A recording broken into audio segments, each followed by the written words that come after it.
Ok, bonjour à tous, bienvenue sur un nouvel épisode du podcast Running Knowledge, toujours en compagnie de Eric de la Sablière. Ça va, Eric? Ça va très bien et toi? Oh, très bien, très bien. Donc, on ne peut pas passer à côté du thème du moment. C'est un drame, ça te fait mal, ça nous fait mal. Le combat de Ben Askren contre Jake Paul. Donc, premier round KO, ça fait mal. Les premières impressions, Eric? Tout d'abord, je tiens à réitérer mon respect, une profession de respect. Je serai toujours un fan de Ben Askren, quoi qu'il arrive. Il peut perdre tous les combats de boxe du monde, je m'en fous. Qu'est-ce que j'en ai pensé? Je peux pas dire que je suis franchement surpris. Mais donc voilà, c'est dur. C'est dur, mais c'est comme ça, c'est pas de la lutte, hein, qu'est-ce que tu veux? Bah, c'est ça, tu sais, ce combat, je le mets dans la même famille que plusieurs combats. Donc, on a Rodolfo Vieira, la guillotine qui s'est pris euh, lors de l'UFC. D'accord? Je le mets dans la même famille que euh, Gabriel Napaon pour les fans qui étaient là dans les premiers UFC contre Mirko Cro Cop. Il gagne sur high kick, alors que la spécialité, il vient du jiu-jitsu brésilien. La spécialité de Cro Cop, c'était le high kick. Et Cro Cop venait d'arriver du Pride, etc. Donc il y a plusieurs combats comme ça qui ont montré que les sports de combat n'étaient pas, un, une science exacte, et deux, que tu peux pas prédire un résultat quand tu n'es pas spécialiste de cette discipline.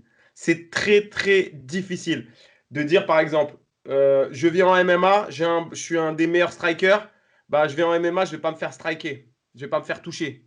Alors que le mec devant, il n'a pas la même expérience que moi en kickboxing.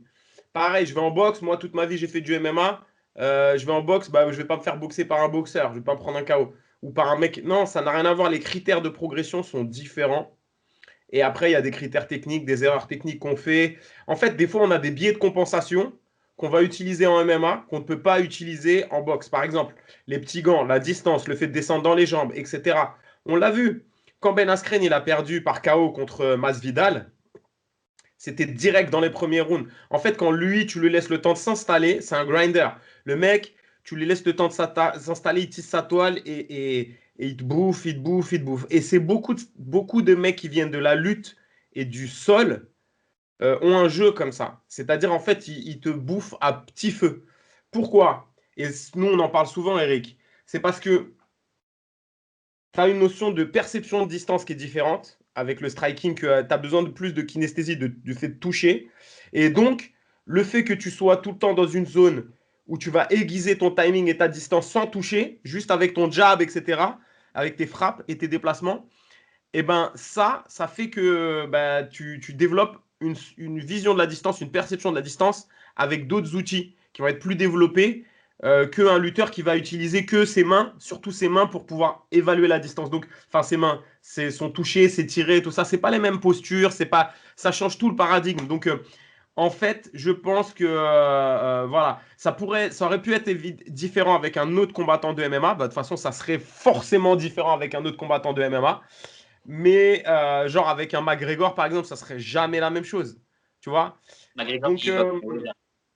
le MMA, de par son ouverture, c'est un sport à haute, c'est un sport ouvert, à haute imprévisibilité. Donc, en fait, un lutteur qui n'est pas forcément spécialiste du striking peut quand même toucher un mec avec sa boxe, etc. Parce que c'est le mix de tout ça qui va changer toutes les notions d'espace-temps, de distance et de timing.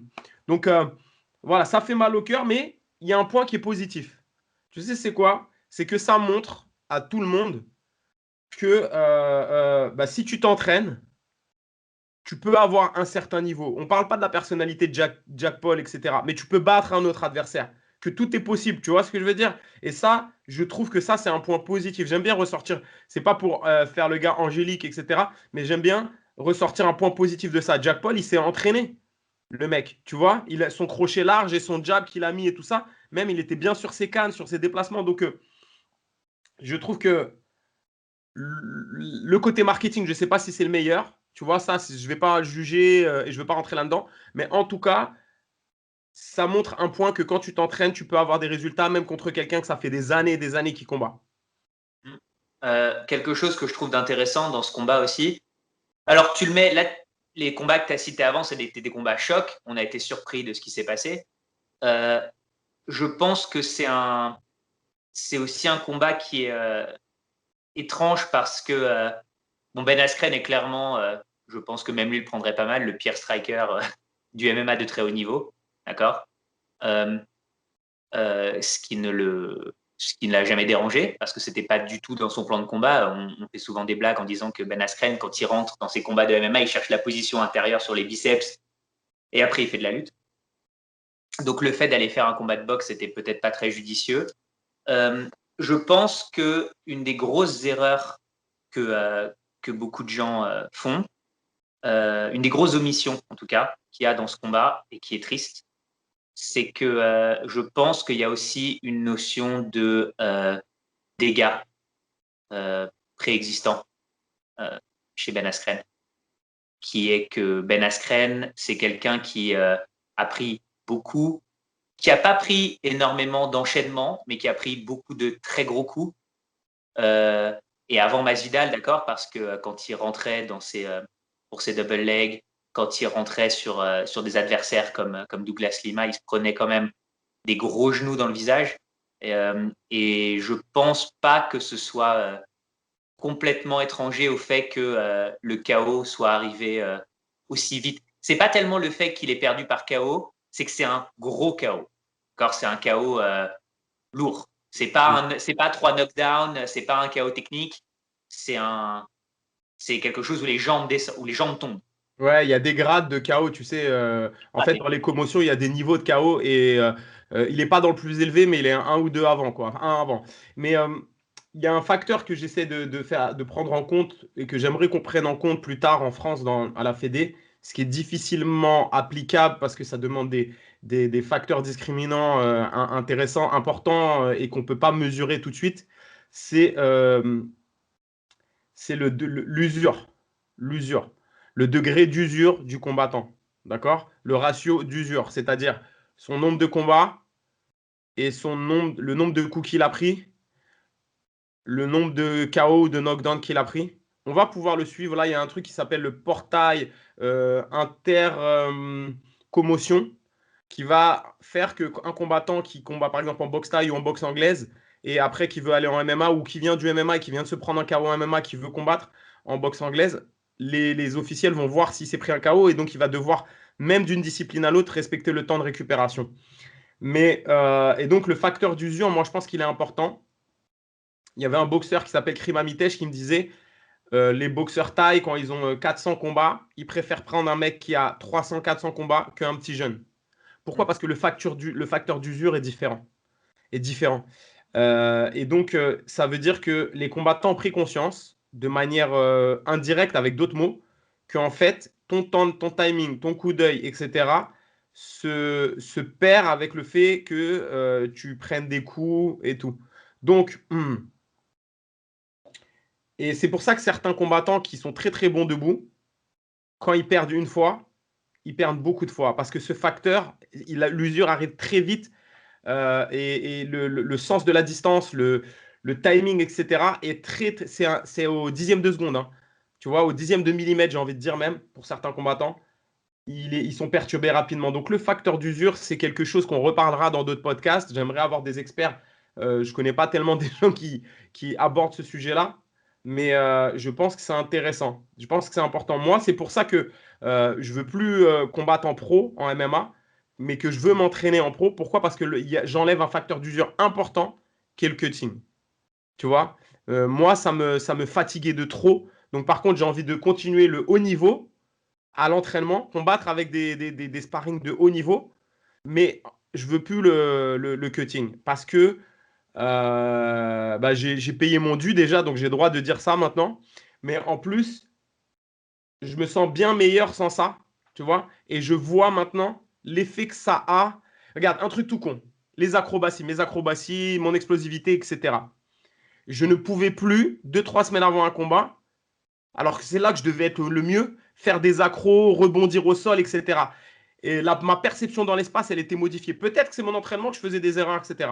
Tu vois? Mais ça, c'est un facteur. C'est important. Et mon temps de réaction diminuait. Là, mon temps de réaction augmentait. Là, mon temps de réaction diminue. Enfin bref, on ne va pas rentrer dans tous ces détails-là, mais en tout cas, ouais, le facteur d'usure de Ben Askren est à prendre en compte dans le fait qu'il ait perdu ce combat. Mais ça, même, ce que nous, on doit éduquer, enfin, on doit, les médias mainstream doivent éduquer le public, pardon, sur ces facteurs-là. Donc, l'usure, le facteur d'usure, ça, on doit le prendre en compte et on doit l'enseigner aux gens qui disent, OK, lui, il est très fort, lui, il a plus de combats, lui, il en a moins, celui-là a battu celui qui a plus de combats, pourtant, lui, il a plus d'expérience.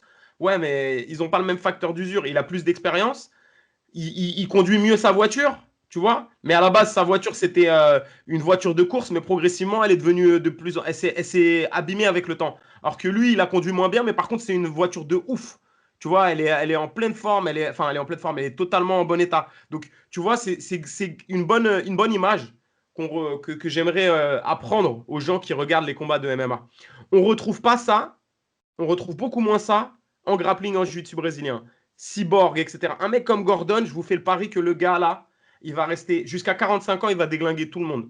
Alors, là, il y a quelque chose aussi, c'est que en jiu-jitsu brésilien et en lutte de soumission, d'accord, ADCC et compagnie, les impacts sont bien moindres. Même en lutte, il y a énormément d'impact. La personne qui va vous dire que la lutte, c'est pas un sport de contact à fort impact, c'est qu'il n'a pas fait de la vraie lutte. C'est-à-dire que les vrais lutteurs se jettent par terre avec une force incroyable. Les judokas, pareil. Sur des têtes au foot, sur des têtes, hein, des gens qui font des têtes au foot, on a mesuré des commotions cérébrales.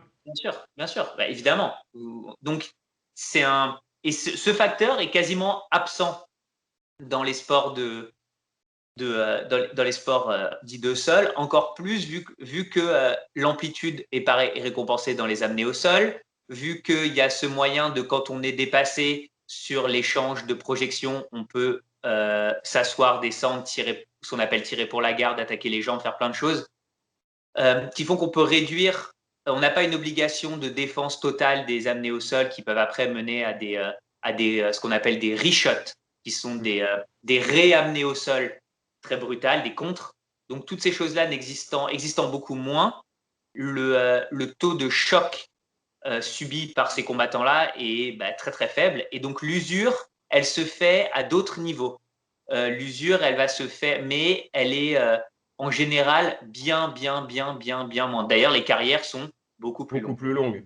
Alors, il y a un point que j'aimerais aborder, outre le fait du résultat. Il y a quelque chose qui m'a assez choqué, qui m'a Interpellé. interpellé, c'est exactement le mot. J'allais dire interloqué, mais je ne sais pas si ça se dit en français. Euh, donc, on a eu le combat de Robert Whittaker qui a combattu contre Kevin Gastelum. Ils ont fait un combat. C'est c'est juste un combat magnifique qui est à regarder par tous les combattants de MMA pour apprendre plein de détails sur plein de phases. Pour moi, c'est magnifique. C'est un extrêmement beau combat. Tout ça, ce qu'il y a, c'est mauvais timing. Il tombe en même temps que Ben Askren et Jake Paul. Sans enlever rien à Jake Paul et à son travail et tout ça, parce que le gars, il fait son petit bonhomme de chemin quand même. Il va faire un combat de boxe anglaise contre un mec. On peut rien dire sur ce mec-là. Je crois que il a gagné, je sais plus, je crois que c'était 4 millions, un truc comme ça. Je sais plus c'est quoi la paye, mais bon, Juste pour le combat, il gagne 650 000. Ouais. Et après, il gagne, après, si je ne me trompe pas, plusieurs millions sur d'autres choses à côté, sponsors, etc. Alors Ben Askren gagne beaucoup moins. Et 5. alors Robert ouais, 5, c'est ça? Non, je sais plus, il gagne beaucoup moins. 500 000. Et alors, comment? 500 000. Robert Whittaker, encore moins. Alors ça, c'est un truc de fou. Alors que, donc en fait, on est arrivé sur quelque chose qu'on sentait arriver déjà depuis un moment. Des combattants, on va parler des combattants, mais après, je pense qu'on peut le retrouver dans d'autres niches hein, d'intérêt, genre que ça soit dans du sport, dans l'art, etc. Euh, Maintenant, Eric, est-ce qu'on peut dire que tu t'entraînes, tu mets tes vidéos sur Internet, tu fais du sparring, tu mets tes vidéos sur Internet, tu montes ta vie et tu peux avoir gagné ta vie mieux avec moins de risques, même si t'as pas autant d'accomplissements que un Robert Whittaker, etc. Tu peux gagner plus que lui en étant que sur les réseaux sociaux. Est-ce qu'on peut dire ça? Et est-ce que tu penses, moi je te donnerai mon avis après, que ça va devenir une tendance, ça?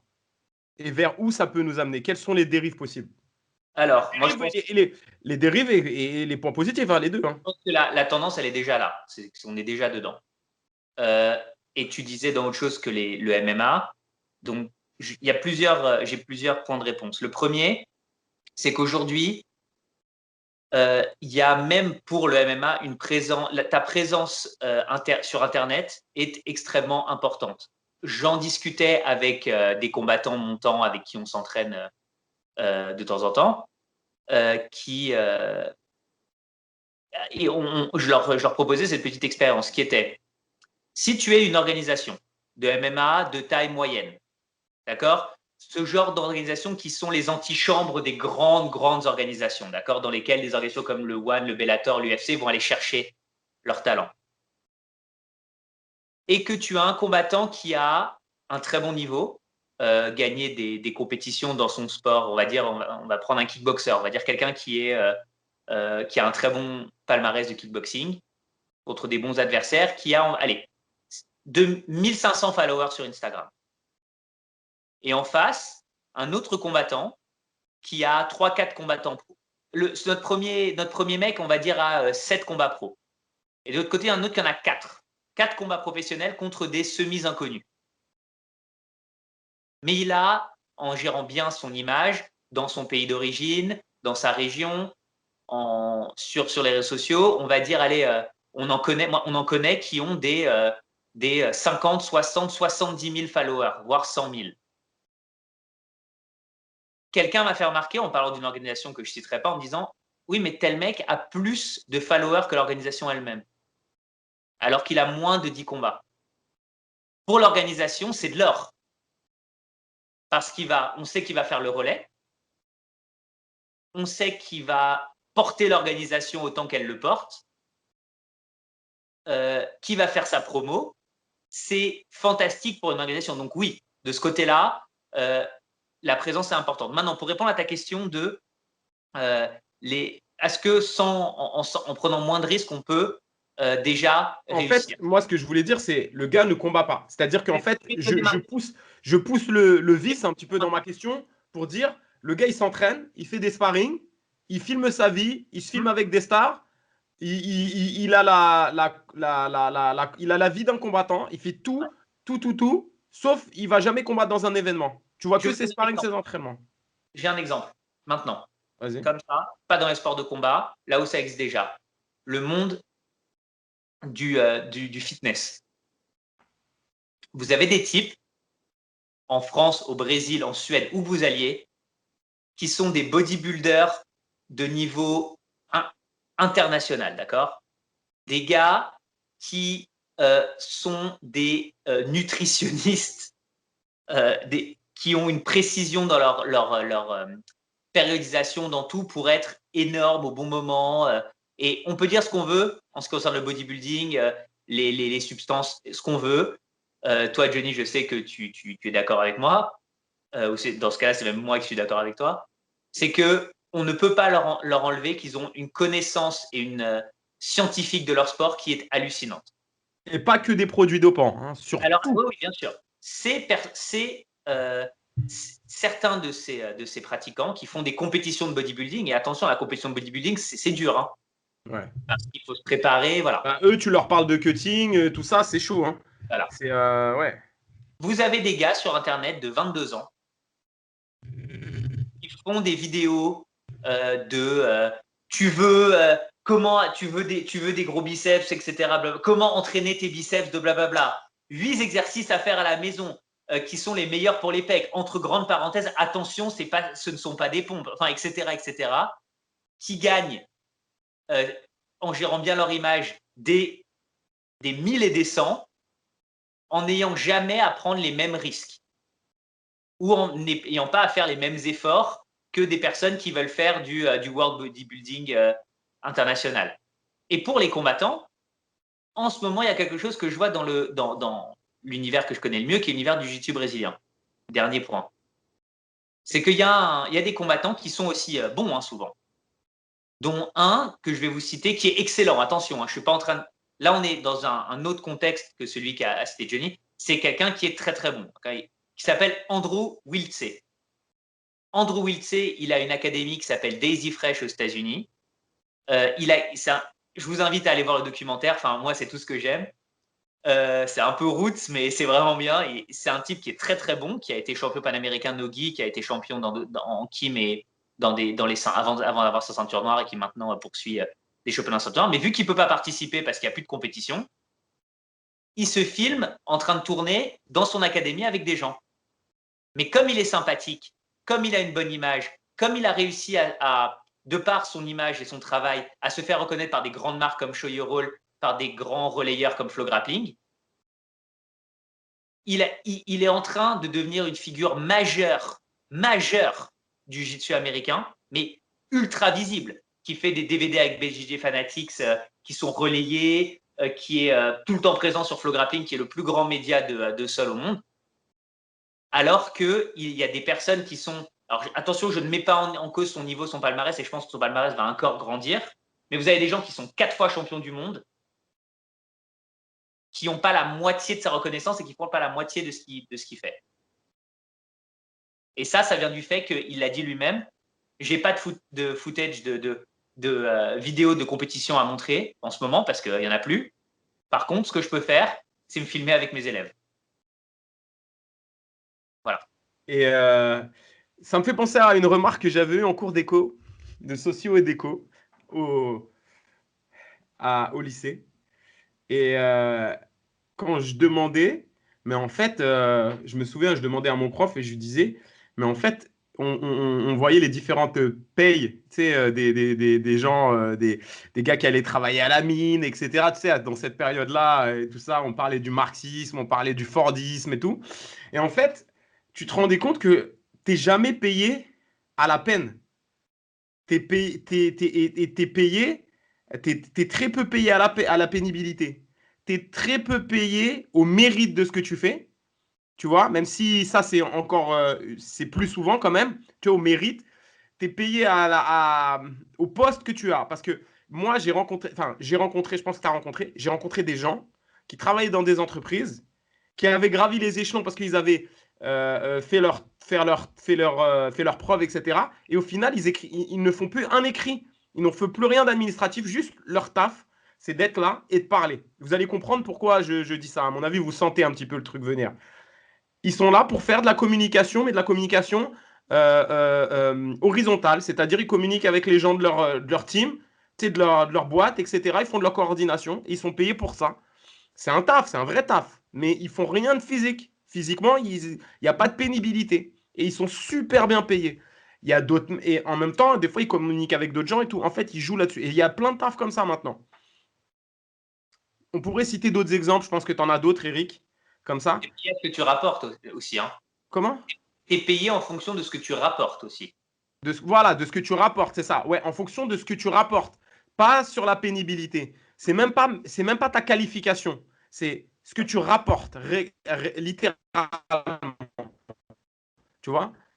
Et je trouve un point intéressant dans cette approche-là, c'est qu'on va donner de l'importance à la connaissance, à la communication et pas qu'au fait du travail physique. Même si je pense que le travail physique, par exemple, d'un menuisier, d'un artisan, etc., spécialisé est énorme. C'est une valeur de ouf que aucune parole ne peut remplacer. Tu vois? Ça, c'est sûr. Mais c'est de degrés différents. Tu vois?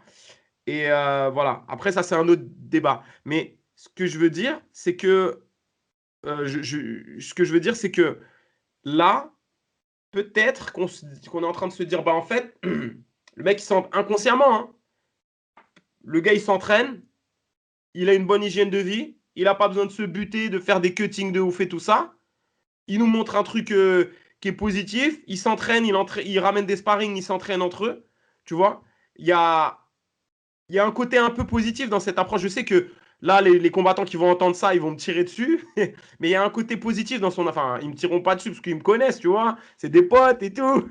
Mais il y a un côté positif dans cette approche.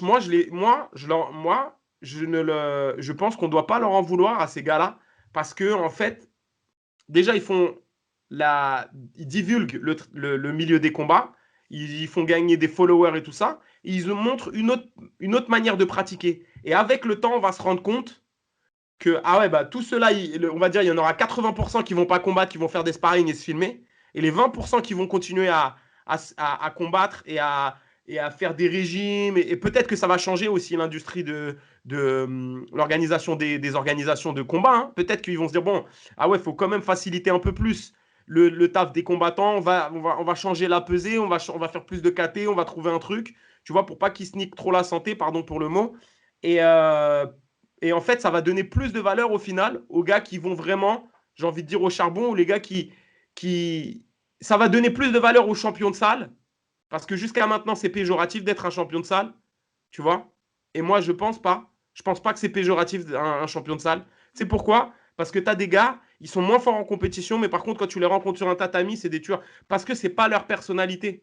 C'est parce que c'est des gars qui n'ont pas l'ego, qui n'ont pas leur ego ne fonctionne pas bien avec la compétition. Donc je pense qu'on doit arrêter avec ça, ce truc-là. Et parce que c'est vraiment particulier hein, de combattre dans un événement et d'être devant tout le monde, de faire une entrée, etc. C'est vraiment particulier. Hein.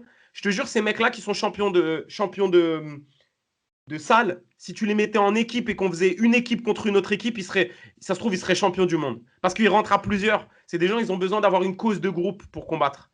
Tu vois. Et moi, je pense que ce qui se passe, c'est positif. Parce que pour le moment, ça va s'exacerber, ça va faire un truc de ouf où les gars, ils vont plus combattre et on va mettre en avant des gens qui n'ont jamais combattu, tu vois. Mais au final, ça va modifier peut-être l'industrie du combat, les organisations, proposer une autre manière de combattre et en même temps, ça va donner encore plus de valeur à ceux qui vont combattre. Il y a quelque chose aussi dans ce que tu dis, enfin dans ce qu'on disait là, le fait d'être payé à la valeur, c'est que ces gens dont on parle, qui combattent pas mais qui ont qui arrivent en étant compétents, on part du principe qu'ils sont compétents, à avoir un following, c'est aussi des gens qui font un travail que beaucoup de combattants de compétition ne font pas, de partage. C'est-à-dire que, et c'est clair, et je me demande si cet exemple, plutôt que de cracher si certains combattants ne suivaient pas en partie cet exemple, ça leur permettrait pas aussi d'indépendamment gagner de la reconnaissance et du revenu en parallèle. C'est-à-dire que c'est des combattants de l'UFC qu'on voit pas souvent. Si Tony Ferguson demain faisait des vidéos instructionnelles, une fois de temps en temps, je prends Tony Ferguson, c'est un mec marrant, combien de personnes les regarderaient? Énormément. Il pourrait commencer à les vendre et gagner de l'argent. Et ça ferait quoi? Ça ferait qu'au moment où il voudrait raccrocher les gants parce que ça commence à être un peu dur, il ne se sent pas obligé, pour exister en tant que combattant, de devoir continuer à monter sur un ring ou dans une cage où il n'aura plus envie de monter. Et en Et on plus, évitera il peut se dire, bah, je vais continuer à me filmer, je ne vais plus faire de combat, mais je vais faire des sparring, je vais les filmer et vous allez voir mon évolution. Et il va toucher plus de gens, il va toucher les gens qui veulent être compétiteurs, les gens qui ne veulent pas monter dans la cage, mais qui veulent être très très forts, parce qu'on n'en parle jamais de cela. Tu as des mecs qui veulent un niveau international, mais sans aller combattre dans des grosses compétitions. et qui existe. Et, et eux, ils existent. Hein. On en a rencontré en lutte, au sol, on les connaît, ces mecs-là. On connaît tous un Sébastien qui est mécanicien, là, et que quand il va à la salle, il s'entraîne 3 fois par semaine, et quand il va à la salle, c'est un génie du sol, de la lutte ou du MMA. On en connaît tous un mec comme ça. Mais un génie, genre, tu te dis, même internationalement, en compète, il pourrait battre des mecs très, très forts. On en connaît tous des mecs comme ça. Tu vois. Et moi, j'aime cette approche de désacraliser le combattant, le compétiteur. J'aime cette approche-là. Pourquoi? Je te jure, je trouve ça sain parce que déjà, tout le monde va pouvoir se dire, je peux être un combattant, je peux avoir du très haut niveau et j'ai pas besoin, même si je gagne pas toutes mes compétitions, si je suis bon à l'entraînement, je suis un bon combattant. Tu vois ce que je veux dire? C'est pas, tout n'est pas sous les faux de la rampe. Et je pense que ça, c'est très. Parce que on le voit à la Fédé quand on taffe, souvent on a appris un mot, c'est le sport spectacle. Mais il y a des mecs, ils vont performer, pas dans le sport spectacle, mais qui vont performer dans le sport du club. Ils prennent le même combattant. Par exemple, tu prends un adversaire contre qui tu as perdu, Eric, et je te le mets dans le club. Je suis là. Il y a juste toi et lui dans le club. C'est pas filmé, rien du tout. Tu viens, même si je te préviens au dernier moment, je suis sûr que tu le bats. Tu vois? Parce que pour ceux qui ne connaissent pas Eric, pour moi, c'est un des meilleurs combattants de France, même international que je connais. Hein. Il a un niveau de ouf au sol, mais c'est incroyable. C'est incroyable. Bon, bref, on n'en parle pas. Et euh, euh, donc, tu vois, ça, c'est très important de le dire. Et j'aimerais. Et ça colle avec l'image des Ronins, de nous, ce qu'on est. Tu vois, et des gens qui nous écoutent. C'est ça aussi être un Ronin. C'est pas suivre tout le monde. C'est pas une progression comme ça linéaire. Genre, je m'entraîne, je vais vers l'UFC. Si je peux pas à l'UFC, je suis fini, j'arrête et je fais plus rien, je deviens gros. Non, non, non, non, non. Tu peux être un Ronin, on ne te voit jamais là-haut. Mais dans les clubs, on sait qui est qui. Il n'y a pas que ça aussi. Il y a des doubles carrières. Je prends toujours l'exemple de Robbie Lawler. Robbie Lawler, si je t'avais dit en 2012 qu'il allait être champion de l'UFC, tu m'aurais rigolé à la gueule. Enfin, ou les gens t'auraient rigolé. Donc, il y a plein de choses qui se passent. Quelque chose d'intéressant là-dedans, pour terminer, donc on abordera ça, je pense, dans un autre, parce que ça fait pas mal de temps, mais on abordera ça dans un autre podcast, c'est l'approche holistique des arts martiaux. Ah, Qui est ouais. que quand on fait des arts martiaux, aujourd'hui, les arts martiaux qui deviennent de plus en plus, qui sont de plus en plus limités à leur aspect sport de combat, ne laissent qu'une seule option à ceux qui décident de vraiment s'y consacrer, qui est l'option compétitive. L'option, en tout cas, l'identité. Une option d'identité qui est l'identité de je suis un combattant de compétition. Ou un professeur, mais souvent l'un vient après l'autre. Et le problème de ça, c'est comme tu le dis, ça crée, et toi on parlera, c'est juste un petit pic pour ce dont on parlera la prochaine fois, c'est que ça crée des gros problèmes de dissonance identitaire chez beaucoup de personnes. Et que une vision plus holistique des arts martiaux, avec derrière ça une recherche qui n'est pas uniquement une recherche de résultats compétitifs, permet à certains combattants de s'ancrer plus et après d'avoir même de meilleurs résultats compétitifs. Mais ça, on en parlera après, parce que je pense qu'on doit être à une bonne 50aine de minutes. Non, ça fait 32 minutes là qu'on. Ah, Donc tu peux en parler, mais moi, il y a quelque chose sur lequel je voulais revenir et je vais faire une petite transition. C'est le jiu-jitsu brésilien. La famille Gracie a très très bien compris le fait que tout le monde n'était pas un combattant qui allait performer sous les feux de la rampe. Tu vois ce que je veux dire? Donc, quand ils ont fait leurs défis, etc., ils voulaient faire les défis. Pourquoi? Pour toucher une classe un peu plus aisée et leur donner des cours privés dans le fameux garage, etc. Et pour construire leur legacy, leur héritage, tu vois. Et ça, c'est super intéressant. Donc, ils l'ont bien fait. Ils ont compris très tôt ça et je trouve que c'est vraiment bien. Les mecs de la lutte à livre, pas tout de suite. Les gars de la lutte à livre, quand on étudie tatou, etc., les gars s'entraînaient lutte à 10 salons. C'est de la lutte où ils s'entraînaient dans une salle, ils mettaient les tapis par terre et s'entraînaient comme ça. Ou sur la plage, mais que entre eux, en famille et tout. Parce qu'ils voyaient ça comme une élite. Mais le terme élite, je le trouve pas correct. On reviendra dessus plus tard, mais je le trouve pas correct de dire une élite quand, à quel moment. Est-ce que si tu fais à un moment spécifique, seulement à un moment spécifique, seulement à un moment, tu es vraiment une élite? Non, il faudrait dire alors je suis élite compétitif. Mais élite de la vie de tous les jours tatami, tu l'es pas forcément. Tu vois ce que je veux dire? Donc ça, c'est intéressant. Très intéressant comme sujet. Là, je voudrais revenir sur des commentaires qu'on a eu sur une vidéo où j'ai dit que l'histoire enseignée par les Gracie était fausse du jiu-jitsu brésilien. J'ai eu une belle remarque dessus et je voulais revenir dessus. Donc, je m'y suis penché sur les dates et je voudrais vous laisser je ne vais pas faire ma conclusion. Je vais vous laisser faire votre propre conclusion sur les dates. Si tu permets, Eric, vite fait que je fasse une série de dates. S'il te plaît. Maeda. Donc, le Condé Koma, c'était un combattant qui a eu, Maeda a eu son nom Condé Koma en Espagne, puis au Brésil, Portugal, Brésil, parce qu'il est passé là-bas pour divulguer le judo Kodokan, donc de l'école de Jigoro Kano. Il est arrivé, c'est le fait que les judokas partent aux États-Unis, etc.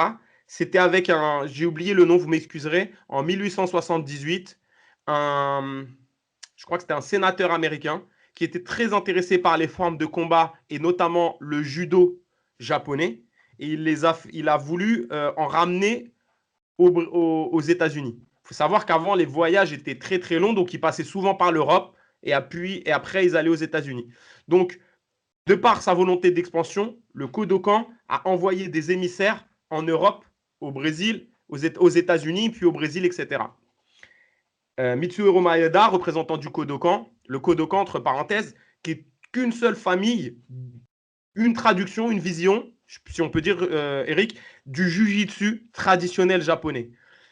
Il y avait une école qui est très intéressante, qu'il faut bien retenir le nom, c'est le Fusen Ryu, spécialisé dans le combat au sol, qui a été créé, je crois, en 1800 quelque chose, et le Kozen Judo, qui a été créé, pareil, 1850, quelque chose comme ça, spécialisé dans le combat au sol. Le Kodokan perdait souvent des combats au sol contre ces deux écoles-là. Ça, vous pouvez regarder, c'est documenté, on le sait, tout ça. Et ils ont intégré le Fusen. Hein. Et ils ont intégré le Fusen Ryu progressivement. Et d'ailleurs, je vais y revenir. Donc, par cette intervention, je voulais vraiment remettre les dates, en fait. Maeda arrive en Europe. Il rencontre certains professeurs de jiu-jitsu, de judo, de jiu-jitsu, qui étaient en France, en Espagne, au Portugal et en Angleterre. Ensuite, il arrive en 1902 à New York. 1902 à New York, il reste il fait États-Unis, il va en Amérique centrale, il va un petit peu en Amérique du Sud, mais pas tout de suite le Brésil, Mexique, etc. Et pendant ce temps-là, il fait beaucoup de défis et notamment beaucoup de compétitions de lutte qui à l'époque s'appelait le Kachaskan Catch. Ok. Ouais. Qui était une forme de lutte, de crochet descendante de la lutte du Worcestershire, un truc comme ça, c'est ça, Worcestershire, qui est anglaise, qui est une forme de lutte européenne avec des soumissions au sol. Il a pratiqué jusqu'en 1914. Il a fait des voyages comme ça et des défis aux États-Unis avec plein de lutteurs. Il a perdu plein de fois et il s'est entraîné en catch. Donc, dans cette lutte à la soumission, il y a des photos, etc. Il a fait la même chose au Mexique, à Cuba, etc. Il arrive au Brésil vers 1910, 1912, quelque chose comme ça. Et là, à ce moment-là, je crois que c'est Belém, enfin, dans le Pará, un état du Brésil, je ne sais plus si je me trompe, excusez-moi à Belém, c'est ça? Et là, il a quelques élèves, dont des descendants d'Italiens, etc. Déjà, son judo a été modifié. Son judo n'est plus ce qu'il a eu au Kodokan. Il est resté 14 ans, plus de 14 ans. Il est resté 12 ans à pratiquer de la lutte et à faire des défis, etc. Donc ça a changé totalement. Hein. Il arrive au Brésil, il enseigne et certains de ses élèves enseignent à des plus jeunes, parce que c'est ce qu'on fait dans les clubs. Tu sais, tu as ton élève, il enseigne aux plus jeunes, etc. Et il enseigne à des gens de la famille Gracie. Donc, il enseigne à Gaston Gracie, qui commence à 14 ans. D'accord? Il avait 14 ans. En 1914, il a 14 ans. Gaston? Ouais. Pas Carlos, Gaston. Carlos, pardon, excusez-moi. Non, attends, je sais pas. Gaston, c'est le père qui ne s'entraînait pas. C'est Carlos le. C'est Carlos, c'est ça, Carlos, pardon. Il entraîne Carlos. Qui arrive d'Écosse. Il l'entraîne et il a 14 ans. À ce moment-là, Helio Gracie a 4 ans. En 1921, donc 7 ans plus tard, la famille Gracie déménage à Rio. Helio Gracie, 7 ans plus tard, donc Carlos, il a 21 ans. Helio Gracie, donc il avait 7 ans, il a 14 ans. Donc ça veut dire qu'en vrai, Helio Gracie ne s'est pas entraîné avec Maeda. Mais ça, c'est pas ça, c'est pas important. C'est pas le plus important, mais il faut le dire. D'accord? Que Carlos, il s'est entraîné à 14 ans, mais on sait comment c'est à 14 ans pour s'entraîner. Vous savez ce que c'est, tu t'entraînes pas, tu peux t'entraîner tous les jours, mais c'est différent, tu vois. Même si à l'époque, c'était peut-être plus militaire, la situation, etc., elle laisse à. Ça pouvait pas être un entraînement très intense tous les jours, etc. Je pense pas, en tout cas. Mais bon, ils arrivent à Rio, une zone d'ombre sur cette période. On ne sait pas comment ils ont amélioré une grosse zone d'ombre sur cette période. J'ai cherché, je ne trouve pas. Même certains historiens, on n'a pas, on n'a pas trop d'articles sur cette zone-là. On sait juste qu'ils sont entraînés ensemble, la famille Gracie. Ils sont entraînés. Carlos a enseigné à Helio et puis à ses frères, etc. Et ils ont développé ensemble. Ensuite, ils ont fait des défis et tout ça. Donc ça, c'était important de le dire. Donc là où il y a un problème, c'est au niveau technique, l'histoire technique. Le triangle est apparu au Japon en 1930. Si vous regardez les dates que je viens de dire, que je viens de donner, Maeda a entraîné Carlos en 1914. Il n'a pas pu lui enseigner. Non, il est arrivé vers 1960, le triangle au Brésil. Le triangle est apparu au Japon en 1930. Il n'a pas pu lui enseigner le triangle. OK?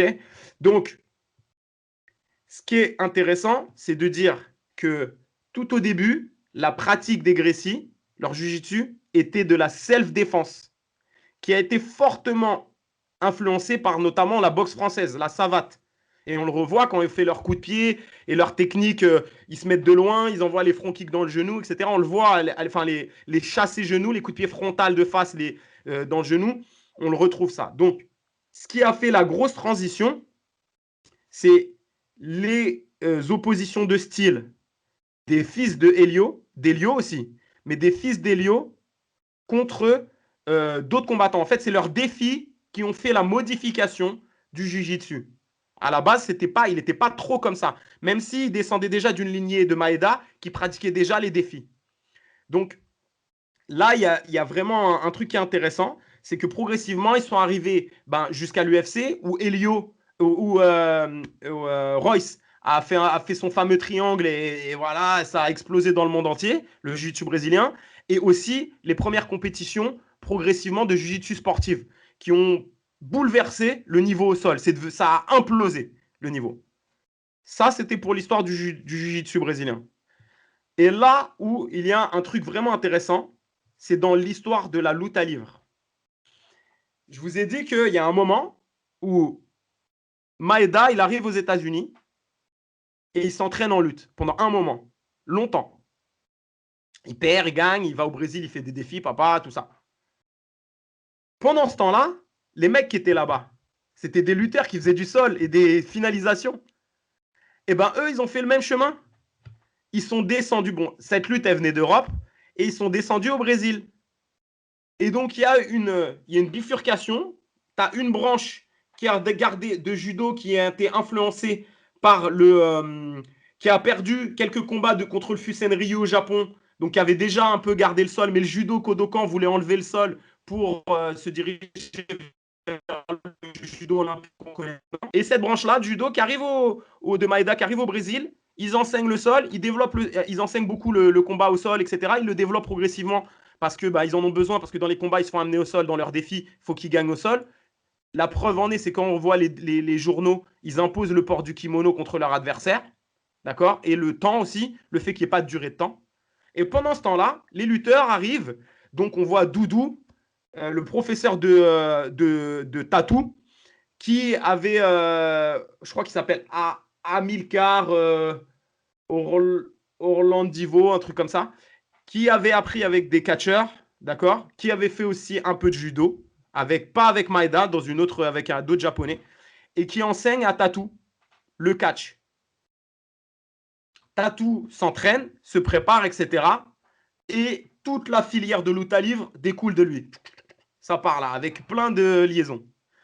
Et là où ça devient intéressant, c'est sur l'histoire. J'ai lu aujourd'hui encore, dans la Luta Livre, il y a une histoire qui parle du pantalon. Et on en a parlé la dernière fois, et vous allez voir pourquoi j'ai fait toute cette digression pour arriver au pantalon. Le catch wrestling se pratique de deux manières différentes. Avec un pantalon et des chaussures, ou en short avec des chaussures.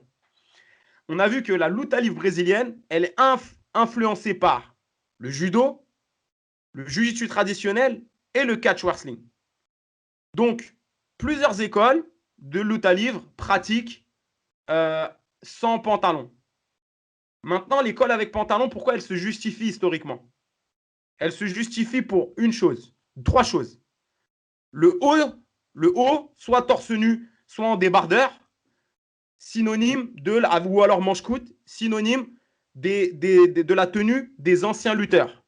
OK?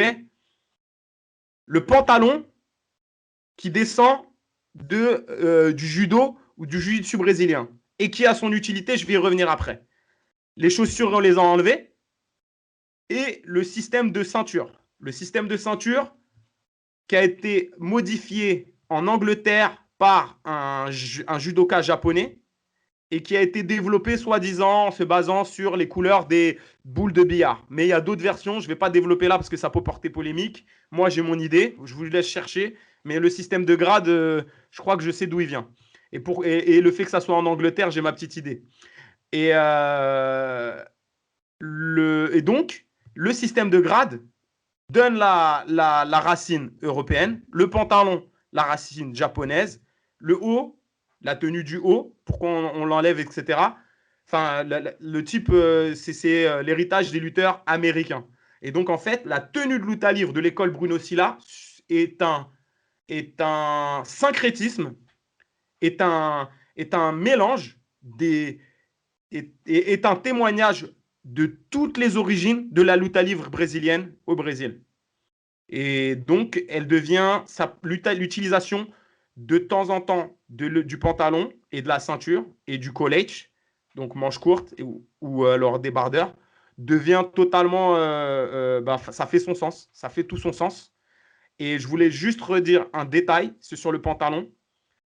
Un combattant, on a vu l'importance du travail au sol quand on n'arrivait pas à amener un adversaire au sol. Il faut avoir une garde redoutable. Quand on rajoute les saisies sur le pantalon à quelqu'un qui n'a pas l'habitude de travailler sur le dos avec les saisies de pantalon, il ne sait plus rien faire. Ensuite, tu ne peux pas exploser avec un pantalon. C'est très difficile d'exploser en demi-garde ou des trucs comme ça. Donc, ça demande beaucoup plus de justesse. Donc, quand tu travailles avec le pantalon tal ou ta livre, de temps en temps, genre une fois par semaine, tu vas t'imposer de la rigueur et de la précision.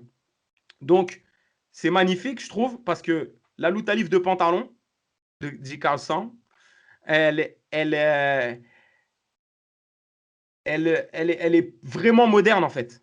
Elle fait totalement la transition entre le jiu-jitsu et la lutte. Je pense qu'en fait, la luta livre brésilienne, la luta livre de l'école Bruno Silla, c'est un outil phénoménal, bien utilisé, bien méthodifié, pour améliorer le niveau des jujitsuka qui passent en nogi, des gars du nogi qui passent en gi, et aussi des lutteurs qui passent en grappling.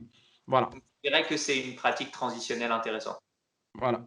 J'ai fait mon petit cours d'histoire et je pense que c'était intéressant. D'accord. Je trouve que ce genre de pratique intermédiaire intéressante, moi j'ai toujours été très curieux du sanda, pareil, en Chine. C'est parce que les mecs ont des vraies techniques de projection, tu vois, et les techniques au-dessus de la hanche que font pas les tailles. Shuai Jiao. Les techniques de Shuai Jiao, tout ça, c'est. Enfin, bref, je trouve que tu as ta conclusion. Moi, je n'étais pas au courant de qui allait dire ça, mais je trouve que je trouve que c'est intéressant et que c'est comme on disait, quoi qu'il en soit, c'est une, une jolie justification et qu'un sport a besoin d'avoir son roman à lui. Et je trouve que c'est un roman qui est plutôt intéressant à transmettre. Donc, ouais, j'aime bien. J'aime bien. Donc, il n'y a pas d'opposition. Quel que soit le style que vous faites, soyez fiers de ces racines et pratiquez avec les us et coutumes de votre, tout en gardant des méthodes modernes, mais gardez les us et coutumes de votre art de base. Parce que s'ils sont là, c'est qu'il y a une raison. Et puis, personne, enfin, je suis le premier à en être l'exemple. Hein, personne vous interdit de mettre une veste. Hein. Bah, de ouf, grave. Tu peux mettre une veste, tu peux l'enlever, tu peux faire. Limite, on devrait faire des cours avec les deux, des cours juste avec le pantalon, des cours juste avec la veste, comme il fait Danaer. Des cours, tu vois. C'est super intéressant. Donc, très bien. Maintenant, on a un nouveau petit segment qui va devenir un segment récurrent, qui est un segment éponyme du Ronin Knowledge. Donc, je vais poser une question à Johnny. D'accord? Ronin Knowledge, ça veut dire le savoir du Ronin, le savoir du samouraï sans maître errant. C'est comme ça que Johnny et moi avons décidé d'appeler notre, pour l'instant petite, mais grandissante communauté de followers. Donc, si vous décidez de vous abonner à la chaîne, vous serez obligatoirement, à nos yeux, un Ronin. Et on sera très content de se référer à vous. Grade 1, pour passer un grade, c'est un like. Grade 2, pour passer le deuxième grade, c'est commentaire. Grade 3, c'est partager. Grade 4, c'est cliquer sur la cloche. Et grade 5, c'est s'abonner. Et après, c'est couloir. Et après, c'est couloir. Une fois que vous avez ça, vous venez, vous nous le dites, vous nous envoyez un message et c'est couloir direct. Parce que le couloir de ceinture, c'est obligatoire. Vous savez quoi? Si vous faites toutes ces étapes, envoyez-nous une vidéo de vous qui vous faites un mini couloir, le couloir de votre choix. Et on le mettra. On va la mettre à la fin de la vidéo. À chaque fois que quelqu'un fait un couloir, je la mets à la fin de la vidéo. Voilà. Donc voilà. Donc je vais te poser donc la question pour ce segment éponyme qui sera à chaque fois, je voudrais 3 choses cette semaine qui se sont ajoutées à ton corps de savoir de Ronin, à ton Ronin Knowledge. 3 choses que tu as appris cette semaine. J'ai appris, techniquement, j'ai appris une entrée en clé de cheville à partir de la garde de la half butterfly ou garde papillon que tu m'as enseigné, que j'aimerais beaucoup développer. J'ai appris ça. J'ai amélioré ma connaissance et mon savoir un petit peu de YouTube et du fait de gérer la chaîne YouTube parce que jusqu'à là, on a fait ça un petit peu de manière aléatoire et là, on aimerait pas se professionnaliser, on peut le dire, avoir une plus grande audience et tout. Donc, j'ai fait des tutos et des formations en ligne. Voilà. Et ensuite, j'ai appris à faire du ciment. J'ai appris à faire du ciment, c'est-à-dire que j'ai des pierres de ma maison, des pierres qui entourent toute ma maison. Il y en a quelques-unes qui sont tombées dues à la sécheresse de l'été dernier. Et j'ai appris à faire du ciment pour les remettre, donc à sceller des pierres et à les remettre à la même taille tout autour. Donc voilà, c'est ce que j'ai appris cette semaine. Et toi, Eric, si tu avais 3 choses à choisir? Vu que tu as commencé technique, moi j'ai progressé et j'ai développé mon jeu de demi-garde avec un crochet papillon justement. En ce moment, j'ai décidé que s'il y en avait marre d'avoir une demi-garde passable, c'est pas acceptable. Qu'est-ce que j'ai fait d'autre? J'ai une piste, alors c'est pas encore du savoir, mais je vous mets une petite piste. Je pense que, alors Johnny s'occupe de moi en projection, ce qui va être mon gros travail là, c'est pas une catastrophe absolue, mais c'est une catastrophe absolue pour moi dans le sens où je trouve que mon niveau est loin d'être assez élevé et Johnny m'a donné des pistes sur ce qu'il fallait que je fasse et le travail qu'on allait faire ensemble, qui était donc le travail de pré-entrée et gestion de la distance. Donc, j'ai appris ce qui me manquait. J'ai appris ce sur quoi il fallait que je me focus et je pense que ça, c'est important. Et j'ai aussi, cette semaine, appris à… qu'est-ce que j'ai… Oui, j'ai appris à mieux courir. Ah ouais, c'est vrai, parce que toi, tu faisais pas de préparation physique avant. On a fait un peu au LSA, tu avais commencé. Ouais, mais je me suis beaucoup penché sur la technique de course. C'est-à-dire qu'on vous dit souvent cours, fais des sprints ou cours X nombre de kilomètres en X de temps. Mais je me suis rendu compte que courir, c'est quelque chose qui demande, il y a une technique, une position du bassin selon la distance qu'on va courir, une position des bras, une façon de respirer, une façon de tirer le sol. Moi, je le fais avec des chaussures minimalistes, donc savoir où mon pied va taper, parce que comme ça vu que je fais des sports que je pratique pieds nus, ça va m'aider je pense que ça va me renforcer. Et je me suis rendu compte que j'avais une énorme lacune au niveau de la résistance de mes mollets au choc. Et je sens que mes chevilles et mes mollets, mes pieds étaient déjà solides, mais mes mollets et mes chevilles étaient en retard. Donc, j'ai appris ça et j'ai appris que courir, j'ai appris à mieux courir et c'est quelque chose, on parle souvent de Naudi Aguilar, toi et moi, de functional pattern, de personnes comme David Weck. C'est ce pourquoi on est fait, ce pourquoi on a évolué dans l'ordre marcher, courir, lancer. Tout ce qui existe dans tous les sports, on peut le réduire à marcher, courir, lancer.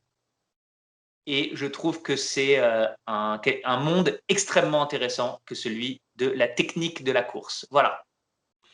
Un dernier. Moi, j'ai une question aussi. Alors, ma question, c'est ton livre du moment. Mon livre du moment. Alors, mon livre du moment, il y en a toujours un peu plusieurs, donc c'est un peu long. Alors, j'ai relu le dernier livre de la série A Song of Ice and Fire, donc qui est plus connu sous le nom de Game of Thrones, parce que voilà, ça m'amusait de relire le dernier livre pour me remettre un peu à la page de tout ce qui s'était passé. Si vous avez regardé la série, dites-vous que c'est 8 fois plus riche. Jon Snow est toujours mort, donc on verra ce qui se passe. Et si vous ne saviez pas que Jon Snow était mort et que vous commencez à regarder la série, vous avez eu 2 ans pour le faire. Tant pis pour vous. Désolé. Donc Bim. ça, j'ai lu un autre livre sur le Shinsengumi, qui était une police, une force de police pendant la période du Bakumatsu, qui était la période chaotique une période très chaotique de l'histoire du Japon pendant sa modernisation. Et j'ai lu quelques livres dessus, et là j'en ai relu un. Enfin, j'en ai lu un nouveau parce que il y a assez peu de livres en langue entre guillemets occidentale, non japonaise. Et comme mon niveau de japonais n'est pas encore assez élevé, mais petit à petit, il augmente. Donc voilà, c'est ce que j'ai lu récemment. Et je crois que ouais, c'est tout. Toi, tu lis quoi en ce moment? Alors, j'ai fini un livre que j'ai adoré. Ça faisait longtemps que j'avais pas voyagé comme ça. C'est L'apprenti perdu de Hervé H. Lecoq. Incroyable. Franchement, si vous kiffez les romans d'anticipation, je sais pas, ouais, je vais pas donner plus parce que si je donne trop le genre, en fait, c'est un spoiler pour le livre. Mais avec des trucs un peu symboliques et tout dedans, franchement, c'est top, super et ça vous fait voyager. Les personnages, ils sont vraiment ouf. Tu t'y attaches, tu as envie de savoir ce qui se passe. C'est vraiment bien écrit. Et là, j'ai commencé le livre de L'apprenti perdu, une tuerie, vraiment à acheter. Je crois qu'on peut l'acheter que sur Amazon, mais il est top. Non, pas que sur Amazon. Bah, à regarder sur Internet, il est vraiment, vraiment bien. Et le deuxième livre, c'est le livre de Lucie Berthaud. Je crois que c'est Rêve américain. Il est là. Et elle a fait un beau livre. Je savais qu'elle était talentueuse, mais quand je l'ai lu, on voit bien sa passion dans son sport, sa passion dans la vie, les difficultés qu'elle rencontre et tout. Et puis voilà, on est captivé par ce qui se passe dans le livre. Et donc, ouais, le livre de Lucie Berthaud, franchement, top. Vraiment bien. Et donc, salut Lucie, force à toi. Je pense que je la déteste toujours. Lucie, j'ai beau être le plus gentil du monde avec elle, et elle pense toujours que je suis à 2 pas, à 2 doigts. C'est une méchanceté. Alors que Eric, il kiffe, il adore Lucie et tout ça, et voilà. Mais franchement, super le livre. Donc, ces deux livres, L'apprenti perdu et le livre de Lucie Berthaud, franchement, faut les lire. Top, top, top. Voilà, voilà. Bah, merci beaucoup, Johnny. Je pense on arrive à la fin. On est très bien. Ouais, on est bien. Donc, je vous rappelle les étapes. Johnny, les 5 étapes pour être un Ronin. Likez, partagez, cliquez sur la petite cloche, s'abonner. Et le dernier, s'abonner à la chaîne, nous envoyer une vidéo de vous dans un couloir. Parce qu'il n'y a pas de floche ici. Ça veut dire, en gros, floche, ça veut dire des peureux. Et tout le monde fait des couloirs avec la ceinture. C'est pas dévalorisant, c'est le rituel des Ronin. Ok, Ouais. donc on veut augmenter notre armée de Ronin. Nous, on va faire plus que c'est combien? 41? C'est ça, 47? De C'est ça? quoi? C'est les 47 Ronin ou les 41? Euh, on va faire plus que les 47 Ronin. Nous, on veut une armée, on veut au minimum 4000 Ronin. 4000 Ronin, ok? Et Donc, il faut oui. faire toutes ces étapes. Donc, partagez, likez, donnez-nous de la force parce qu'on veut améliorer, ça va nous aider pour améliorer le podcast, tout ça. Et puis, mettez vos questions, continuez. On va faire débat dans les commentaires. Voilà. Merci à toi, Eric. Et on se Merci. retrouve la semaine prochaine pour un nouvel épisode de Ronin Knowledge Podcast. Aussi. Oussa!